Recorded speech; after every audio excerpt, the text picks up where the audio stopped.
I am the Senior Policy Counsel for Criminal Legal Reform at the ACLU of Pennsylvania. And today we gather to affirm a fundamental principle in our justice system.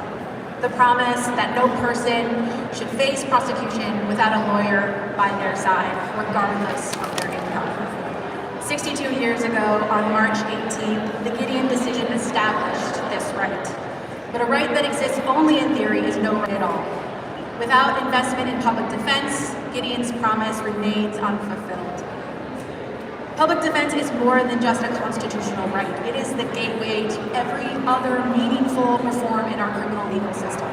We can change laws, we can shift policies, and establish new rights, but if people don't have a well-resourced attorney fighting by their side, those reforms fall short.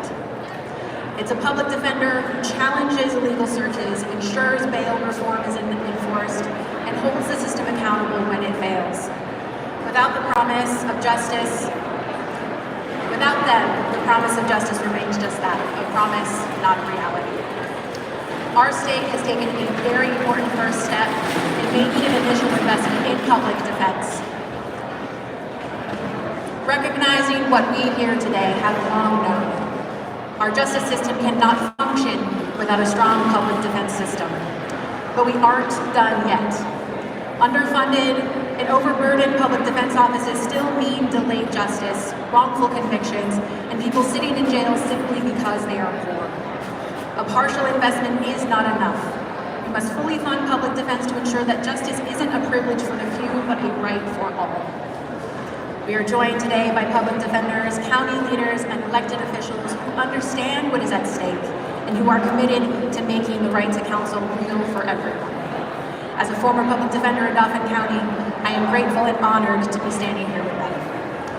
Before I introduce our first speakers, I'd like to acknowledge who is here in support, including Senators Costa, Collette, Representatives Mihalik, Briggs, Khan, Krajewski, Gielli, Rabb, Howard, Kincaid, and Waxman.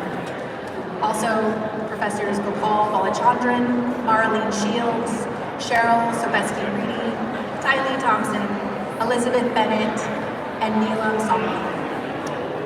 First to give their remarks will be Senator Hughes, followed by Representative Nelson, both champions in the enactment of the Indigent Defense Advisory Committee and Grant Program.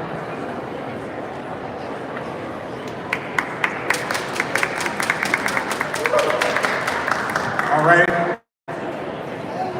Let me just thank all of our colleagues who are here, all of the incredible defenders who are here from across the Commonwealth of Pennsylvania for stepping up and speaking out on what is an important anniversary, but also an important issue that has to be confronted, where Pennsylvania has had some progress but needs to do better.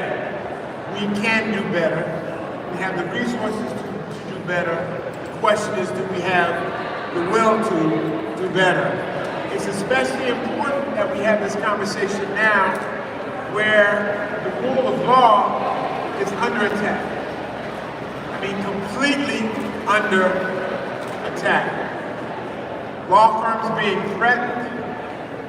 Just this morning, I come across an article which talks about the Speaker of the Senators threatening to eliminate the entire federal court branch.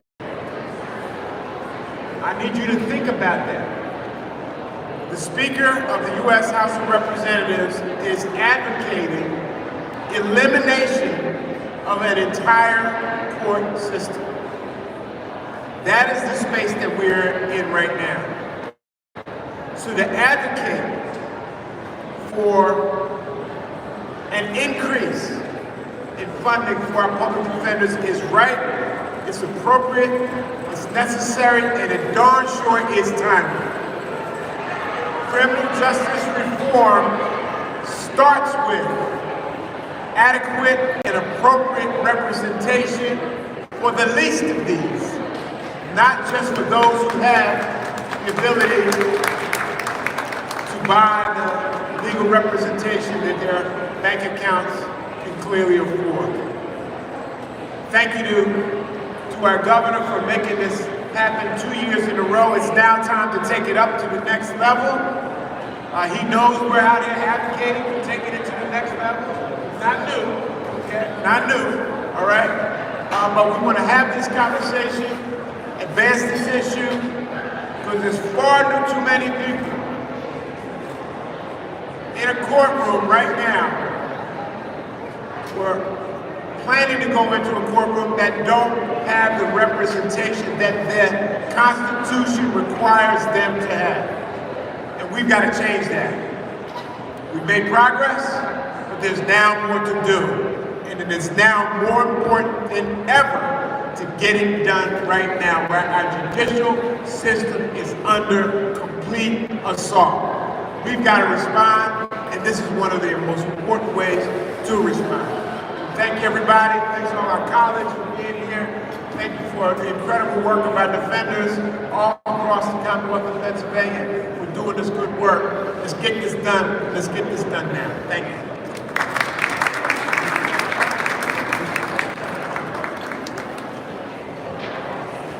Senator Hughes, for your comments, your dedication to this space, your advocacy for our defenders. I'm Napoleon Nelson. I'm the state representative in Montgomery County. I am also the chair of the Legislative Black Caucus here in Pennsylvania. I am very, very excited to have this moment because this is not the first time we've done this.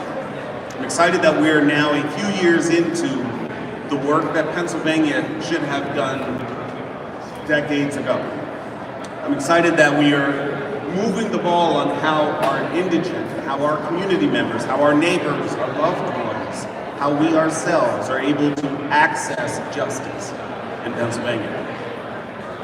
We have a rallying cry that's familiar to many of us. It says, no justice, no peace. The folks behind me, especially on this side here, our public defenders, we got some of them on this side. So the folks behind me are those wonderful advocates for justice in our communities. They're there to provide legal representation and defense for those who cannot otherwise afford it. It sounds so simple. It sounds like something we're all familiar with. It sounds like a constitutional expectation, and it is, to be honest with you. However, it's one that we have not lived up to in Pennsylvania. What we are doing now with the Indigent Defense Advisory Commission, what we are doing now in ensuring that we are providing more state funding to our public defender offices, what we are working to do is ensure that no matter what corner of this Commonwealth you live in, no matter whether you are in the wealthiest of neighborhoods or the seemingly most forgotten, whether you come from resource or whether you currently have nothing, that your liberties, your freedoms are there to be protected. That your very innocence is not a substance or an afterthought to your wealth, but your innocence is presumed, defended. These folks, these heroes are amazing civil servants, and they're doing the work that they have been trained to do, that they have studied. They can all be making an awful lot more money on the other side of that courtroom. They can all be doing so much more for their family and their personal wealth if they were to just step away from the passionate fight of our civil liberties. And so for that, I both thank them for the work, and I also call on us as a legislature during this budget season to double our efforts. I say double. We're providing $7.5 million to the Indigent Defense Advisory Commission. That is what we have done for the past several years. All of these individuals know that it's going to take much more than that for the state to meet our real expectations. However, it's time for the governor to step to the plate again. We provided 7.5. We're conservatively asking for 10.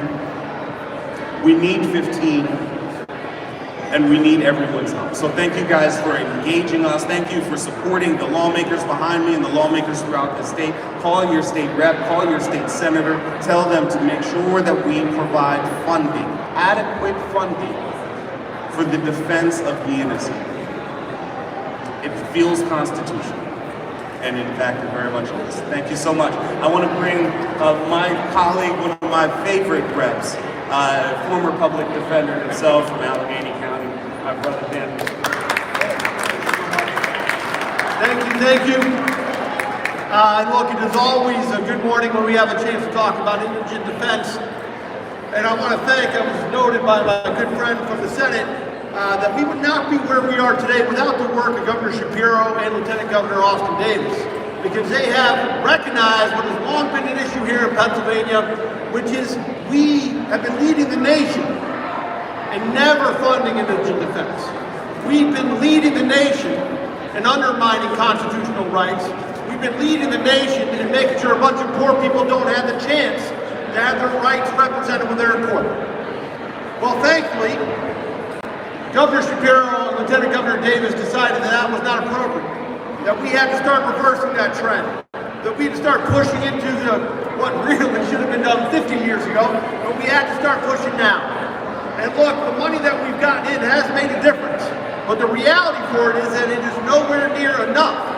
And we're just talking, by the way, funding for indigent defense in relation to criminal work. We still have a major discrepancy in this state. If you are poor and need to have access to the courts, most likely in Pennsylvania, you're going to have a bad day. If you are poor in Pennsylvania and need to find help, no matter civil, criminal, orphans, doesn't matter where you are, family division, you are going to struggle for access. Because I'll tell you, when I was a public defender, I want to give a shout out to Chris Pielli, to Joanna McClinton, Sean Doherty. They were public defenders as well. But when I first went, my first day in court as a public defender, I rolled into city court in Pittsburgh and was handed a stack of cases, 62. And I said, oh, that's for the week. That was for the day. Now look, we can laugh and smile a little bit, and I hope and pray that I think I did the best I could for those cases. But we know that to be ridiculous. We know that not to be reflective of the constitutional rights that each one of those cases represented. I always try to reach out to say that, look, we need very good district attorneys who understand the balance of the system and do their job passionately. But for the system to work, we must have the opportunity for public defenders in this regard to have that same chance and that same opportunity. Dumping 62 cases onto a public defender in the morning is not going to give a constitutional right to anyone. Would you want your attorney to represent you, your loved one, your child in court if they walk in there with 62 cases on that day? If they walk in there without having the right investigatory staff, the right support staff to file the motions that need to be done, the right staff to be sure that they are as prepared as possible to represent your constitutional rights, would you feel comfortable with that? Well, all too often that is still the reality here in Pennsylvania. And while we have seen some good work being done, and I want to give a special shout out to my home in Allegheny County, where they are doing more work than was done 15 and 20 years ago. Thank God for that. I want to thank our county executive as well, who's fighting to prioritize those issues. Thank you for that. But the reality of it is that the only way everybody's constitutional rights are represented in Pennsylvania is that the state gets involved and the state makes sure that no matter what county you're in, that public defender has the tools to represent you.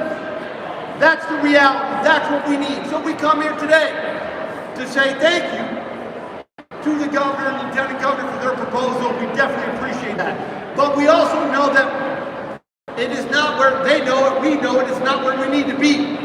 We need to triple, we need to quadruple, we need to make sure, and that's just on the criminal side, we need to make sure that no matter where you are, your rights are not dependent upon the size of your pocketbook or your wallet.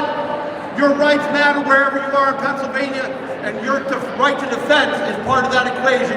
You cannot walk in and be satisfied that your public defender has 62 cases. Speaking of public defenders, I want to give a shout out as well to our Sarah Jacobson, who's our next speaker. She does great work in representing us so much of these issues. The Executive Director of the Public Defender Association, please welcome Sarah.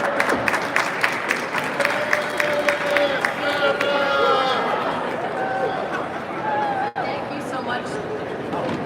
Thank you so much, Representative Miller, and thank you to everyone for being here today. I appreciate the opportunity to speak with you. My name is Sarah Jacobson. I'm the Executive Director of the Public Defender Association in Pennsylvania. Clarence Earl Gideon changed the world when he said he needed to have a lawyer to make sure his case was fair. When he said that the Constitution required effective representation. But if the court had asked him, Clarence Gideon, what do you mean when you say you should have a right to a lawyer, a public defender, a court-appointed attorney? What does that actually mean? What would he have said? Someone with a law degree and a bar license? Sure. Someone who knows how to try a case, knows the law, knows how to persuade prosecutors and juries, judges? Sure, at a minimum. But what else? Well, to represent me, I need lawyers to have enough basic supplies to do their job. I need them to have enough time to work on my case. I need them to have caseloads that aren't so big that they can't talk to me. I need them to have enough salary, enough pay so that the good ones stay in the work, so that the people with the smarts and the heart and the grit stay. I want a good lawyer. With funding from the state, Pennsylvania has made a good start to achieving these minimum standards. But much more money is needed from the state over many more years. When I say that Pennsylvania has not fulfilled Gideon's promise to its citizens, that's not theoretical. By the end of 2023, the York County Public Defender's Office ran out of files. By the end of last year, Schuylkill County ran out of pens. Just last month in Allegheny County, the Comptroller's Office issued an audit where they took a look at the Allegheny County Public Defender's Office, and they found that with the caseloads and the number of lawyers they had, they needed 57,000 more hours of lawyer time to meet minimum national standards. And I said, hey, don't worry, it's fine. Don't worry about those 57,000 hours. Our lawyers often give up holidays and vacations, and they stay late, and they work without pay, so don't worry about it. That's what the audit said. Just this month, county commissioners in Blair County, in Monroe County, set out to lower salaries for chief defenders and first assistants as a cost-saving measure. We need more money from the state. But some progress has begun. With the initial grant funding, Pennsylvania Public Defenders have added 12 new lawyers, 26 new support staff across the state. But commissioners, we here are wary to add more. They're concerned about adding more staff and raising salary because they're not convinced that the money from the state is going to stay and that the money from the state won't shrink. Look, we are grateful to Governor Shapiro and Lieutenant Governor Austin Davis for the $10 million they proposed in 2023 and 24 and the $10 million they proposed in the next year. And we are grateful to the General Assembly for the $7.5 million in indigent defense funding they've delivered each year. But we are concerned that the governor's reduced proposal this year will mean less money for indigent defense at a time when Pennsylvania's defenders need more money to level the playing field. Since 1997, the state has provided over $180 million to prosecutors in salary support. And in 2024, they got an additional $39 million in grant funding. I'm not saying prosecutors shouldn't be funding. Of course, prosecutors should be funded. But so should indigent defense. To keep the promise that Gideon made, Pennsylvania's defenders need the state's help. They have the smarts, the heart, the grit to do the work. But they need salary parity, livable workloads, and they need basic supplies like paper and folders. I want to thank the members of the IDAC who are here and the members of the public defense community who are here. I want to thank the Red Collective and the ACLU for the opportunity to speak. I especially want to thank all the members of the General Assembly who are here showing your support and for your ongoing support of indigent defense. With that, I'm going to invite Mary Platt, who's the Chief Defender of Dauphin County, to come address you next.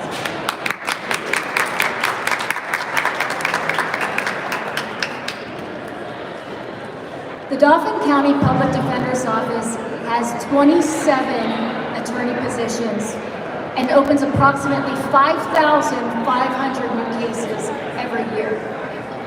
Theoretically, these 5,500 cases would be divided among 27 attorneys. But that's theoretically. In reality, we never have 27 attorneys. Our office is chronically understaffed, and attorney positions constantly remain vacant. In 2023, we were in a full-blown staffing crisis. 8 of our 27 attorneys left the office. Caseloads for each attorney ballooned to over 200 cases. Attorneys were leaving our office for jobs with higher pay and less work. This had a domino effect in our entire office. When one attorney left, their 200 plus cases were divided among those attorneys who were still there. Those attorneys became burned out and they left, and the cycle continued. Our clients suffered. In fact, every member of this commonwealth suffered. My office was flooding with inmate letters. They wanted FaceTime with attorneys that did not exist, and they wanted us to stop continuing their cases. Every single citizen of this commonwealth is a stakeholder in indigent defense. In Dauphin County, a single inmate, the cost of their incarceration is over $100 per day. That means that for every 30-day continuance, we requested to find a new attorney to handle their case. Every time an overburdened public defender couldn't have a meaningful discussion with their client, that cost the taxpayers over $3,000. And that's just one client of 5,500 clients. A study by the Quattrone Center with the University of Pennsylvania Law School found that in 2023, Dauphin County needed nearly double the number of attorneys to meet the constitutional standards of effective representation. Our shortfalls were among the highest in the state. I contemplated at what point I would have to close the doors of our office and turn defendants away for representation because we simply did not have the attorneys to provide them representation. The situation was grave. It was absolutely horrible. And the state funding has helped us bridge those gaps. Our state funding has been used primarily to raise salaries, and it has helped with retention. We now have 2 vacancies as opposed to 8. But we need all 27 attorney positions filled, and then we need to add a dozen more. Public defenders need sustained and sustainable funding, not a one-off solution. In my office, modest pay increases stopped the mass exodus of attorneys who were about to leave the crushing caseloads of indigent defense. But when adequate compensation runs out, that staffing crisis will continue. State funding can change the culture of public defense by ensuring offices can retain experienced attorneys, attorneys who can handle homicides and other cases where people might be falsely accused of the worst crimes that can be committed. Experienced attorneys who can deliver the type of representation that can reduce incarceration and recidivism. However, a one-time grant falls woefully short of what is needed to implement lasting change. Thank you. And at this, I want to introduce to you County Commissioner Jeff Snyder from Clinton County, and he's also a member of the County Commissioners Association of Pennsylvania, board member and past president.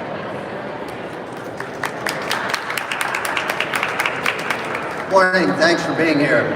I am Jeff Snyder, Clinton County Commissioner, past president and the current chair of the Courts and Corrections Committee of the County Commissioners Association of Pennsylvania, and I'm also a member of the Indigent Defense Advisory Committee. In Pennsylvania, county governments are responsible for providing indigent defense. Challenges associated with the county-by-county approach have long been recognized at a statewide level. A 2011 Senate Task Force and Advisory Committee of Services to Indigent Criminal Defendants detailed a variety of obstacles that persist to this day. The support of each county public defender's office is limited by the tax base of the local area. This makes standardization across counties and regions very difficult. In many communities, a combination of low salaries for public defenders and high caseloads lead to difficulty maintaining an appropriate staff. The 2021 report by the Legislative Budget and Finance Committee entitled Pennsylvania Indigent Criminal Defense Services Funding and Caseload studied this further. For calendar year 2020, counties were spending more than $125 million a year for these services with no support from the Commonwealth. Until fiscal year 2023-2024, we were one of only 2 states where there was no state funding to administer indigent criminal defense services. While counties appreciate the $7.5 million in grants for each of 2 Commonwealth fiscal years, that addition is less than 5% of the system cost to provide these services. Grant funding is difficult to use for lasting changes because there's no guarantee of sustainable funding. For counties to improve deliveries of these constitutionally required services, we ask for an increased partnership from the Commonwealth with additional and sustainable funding, increasing the appropriation to $15 million for fiscal year 2025-2026. And that would ensure that counties can continue to support the work that they have done to date to begin to move forward with additional improvements. We would also ask the legislators to consider allowing the funds to be used to supplement our county budgets instead of only supplanting. Many rural counties, like Clinton County, for example, were hoping to hire paralegals to assist our public defenders. Unfortunately, we could not find people to fill those positions.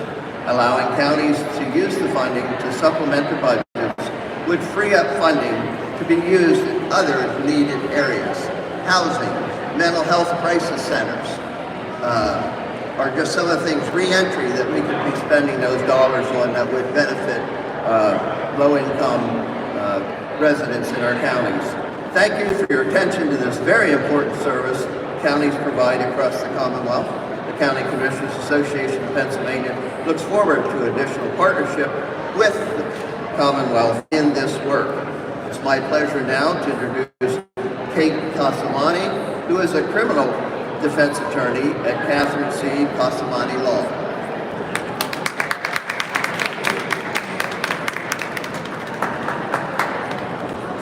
Good morning. So my name is Kate Casamani. I've been a practicing criminal defense attorney in Pennsylvania for over 30 years. The first 13 of those years I spent at the Defender Association of Philadelphia. I've been in private practice ever since 2008. When I started my private practice, I made the commitment to continue to represent indigent defendants as court-appointed counsel. I have been a court-appointed attorney in Philadelphia County since 2008.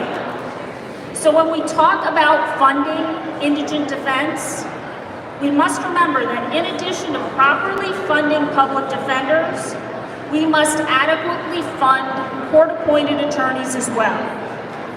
Counties being left to fund the vast majority of indigent defense services has resulted in a system of injustice in Pennsylvania.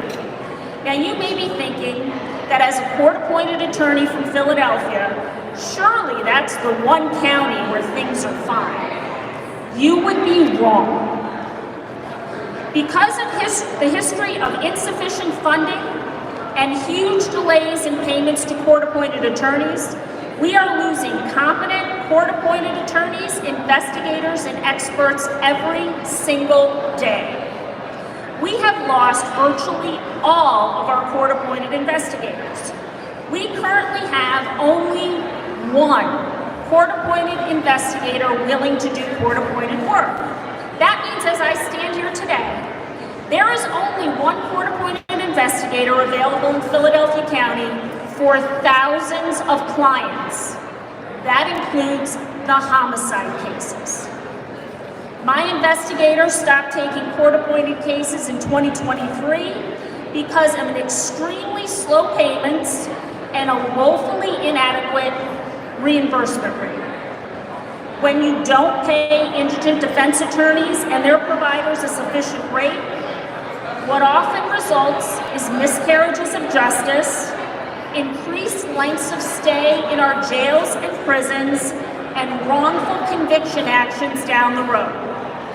So in addition to the justice implications, it costs all of us more money in Pennsylvania when indigent defense providers are not funded properly from the start. I want to thank all of the legislators and Governor Shapiro who originally sponsored and passed the first law in Pennsylvania for funding of indigent defense. Most especially, I'd like to thank Senator Hughes, Representative Nelson, Representative Briggs, Representative Miller, and a senator from my home county of Montgomery County, Maria Collette. But if you truly want a level playing field for justice in Pennsylvania, we need more money to fully fund indigent defense in Pennsylvania. Now, when I was driving here, I thought of a story that just happened this week. I almost didn't make it here today. On Monday, I got a call from a Court of Common Pleas judge in Philadelphia County. She was in the middle of a jury trial, and she needed Fifth Amendment counsel for a witness, court appointed. So I ran to the courtroom, got there, saw what was going on. It turned out I wasn't needed. However, I got to see what was involved in the case. There was about a 2-inch stack of prior testimony that this witness had given.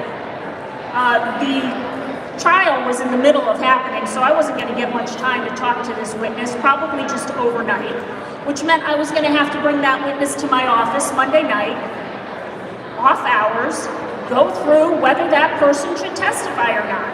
Whether or not that person should testify, thinking they could have criminal charges themselves if they do. I would get to court. If the witness was cleared to testify, I would be sitting through probably 2 days worth of direct and cross-examination for that witness. What would I have gotten paid for that as a court-appointed Fifth Amendment counsel in Philadelphia County? A flat fee, $159, for hours and hours of work. That's what I would have gotten paid. That's a concrete example of what we all do and all of these public defenders do for barely any money. Thank you very much, and at this time I'd like to introduce the chief in my home county, the chief of the Montgomery County Public Defender's Office, Christine Laura.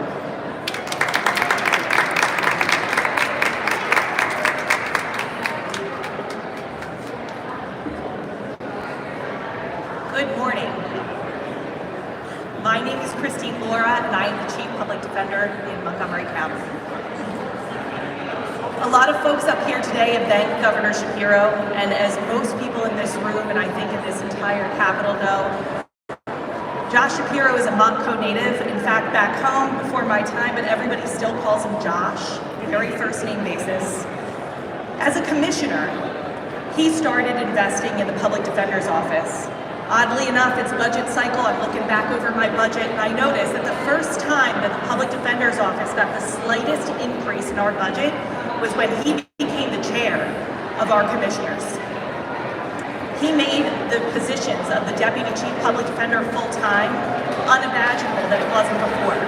His investment in indigent defense started long before he got, and we have to acknowledge that this unfunded mandate that was given to us after Gideon v. Wainwright, that was then given to the counties with the Public Defender Act in 1968, to try and right the wrong. But we need more. I'm here today to talk about a statewide crisis. This is a crisis in which most public defender's office, most of my colleagues need 2 or 3 times attorneys to handle the caseloads that they currently have.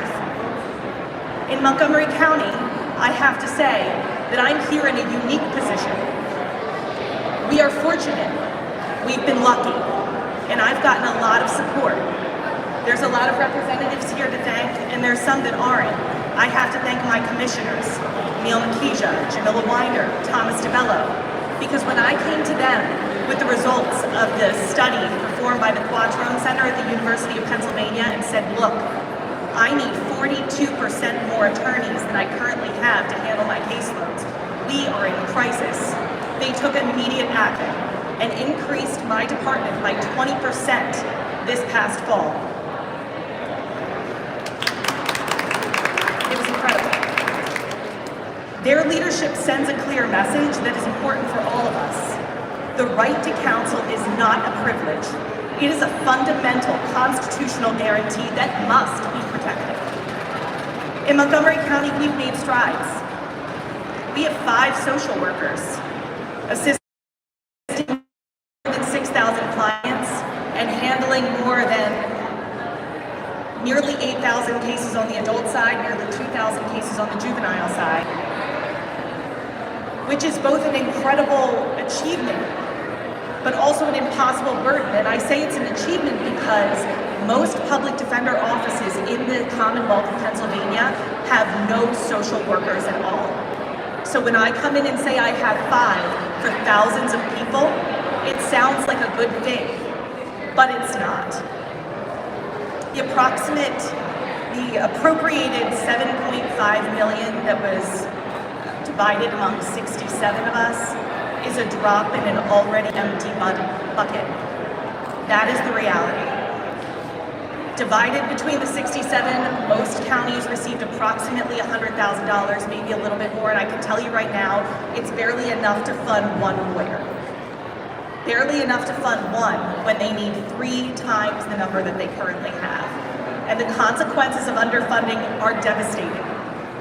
A recent study, the Quattrone Center study, found that 91% of these counties don't have enough.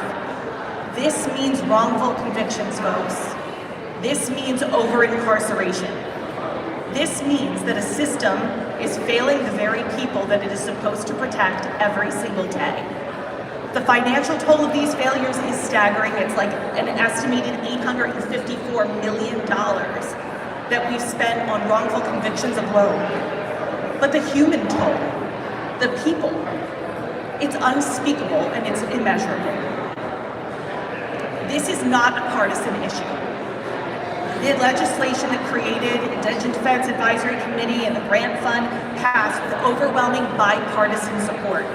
But a law without adequate funding, it's an empty promise. I am here today to call on the state legislature to recognize the responsibility of providing effective legal defense, and it cannot rest on the counties alone. The state must step up. I've been a public defender most of my career, and I've seen what happens when there isn't enough time to prepare that case, and when there aren't enough investigators to uncover the truth, and there aren't enough social workers to help a client rebuild their lives.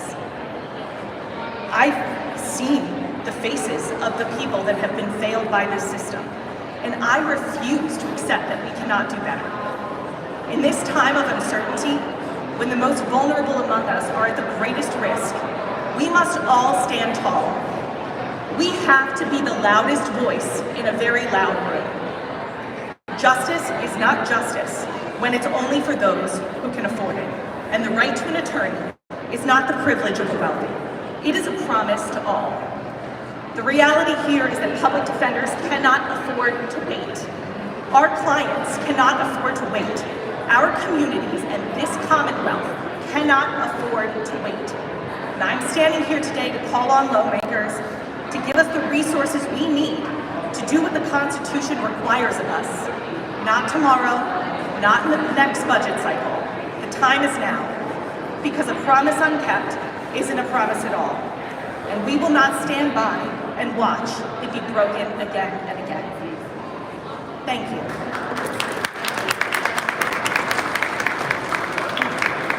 It is my sincere privilege and honor to introduce one of the fiercest defenders of the vulnerable populations in this Commonwealth and of public defenders statewide, Chief Defender of the Defender Association, Keisha Hudson.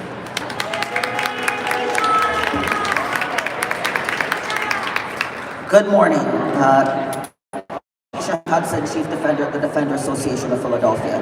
Let me tell you one statistic about indigent defense in America. I'm going to get to Pennsylvania in a second, but in America. There are estimates that we should be spending $20 billion with a B on indigent defense in this country. $20 billion. We are currently at $6 billion with a B. So my fellow colleagues at public defender offices and who are represented here and legislators who are here have mentioned the promise of Gideon. We're not anywhere close to achieving the promise of Gideon in this country. Last year, Pennsylvania did make a historic move by allocating $7.5 million in state funds for public defense. The first time the state has provided such support. And it removed Pennsylvania from the very short list of states that provided no funding for public defenders. As we said last year, while this is encouraging, it is just the beginning. Many public defender offices across this Commonwealth, you have heard from some of the chief defenders here today, we need much, much more. We are facing continuing and significant challenges due to underfunding, including in Philadelphia. I see that this year Governor Shapiro is proposing the same line item, $7.5 million for public defense funding. Again, while encouraging that the funding is likely to continue, we need significant increase for indigent defense, particularly in the climate that we are in. And we would urge our elected officials to push for more funding this cycle and for future budget cycles. A vast majority of Pennsylvania's public defender offices don't have enough attorneys to handle their caseloads.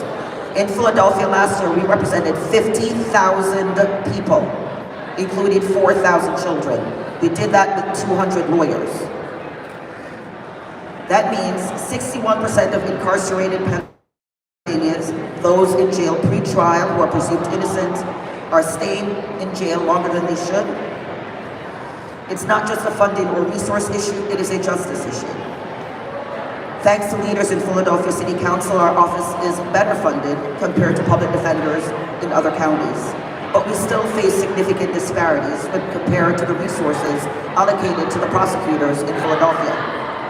As more money is invested in law enforcement and criminal prosecution and building more prisons, this imbalance will negatively affect our ability to serve our community effectively. Increased funding not only allows us to invest in attorneys, but also services to improve future outcomes for our clients. For example, as just said earlier, we represented 50,000 people last year. 44,000 of that 50,000 were adults, and we have 29 social workers for those 44,000 people. Social workers and social work advocates play a crucial role in addressing the underlying issues that often contribute to criminal behavior and mental health and substance abuse challenges. If we can expand these initiatives, we can provide more comprehensive support to our clients.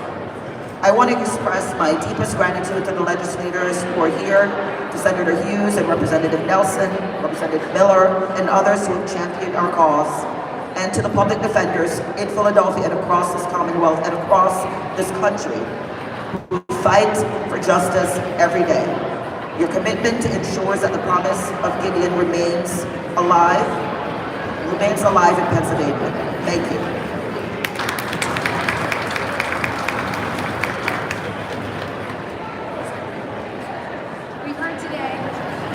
We've heard today firsthand the consequences of underfunded public defense. The defenders doing the impossible with too few resources, the county leaders balancing impossible budgets, and the lawmakers fighting to fix this broken system. The imperative is clear. We must increase funding for public defense. Pennsylvania took that first step in that initial investment of $7.5 million, and that happened because of the leadership here and the growing recognition that our system cannot function without strong public defense, but we cannot stop here. We know there are many priorities competing for funding, but a justice system that only works for some is not justice at all. Without full funding, people will continue to sit in jail simply because they are poor. Reforms meant to curb unfair practices will go unrealized, and public defenders, who are the backbone of our fair system, will continue to be stretched beyond their limits. We are here today because we refuse to accept that. We are calling on our state leaders to finish what they started and make a real, lasting investment in public defense, because we cannot afford to wait. Thank you, everybody, for being here. We will now take questions if there are any.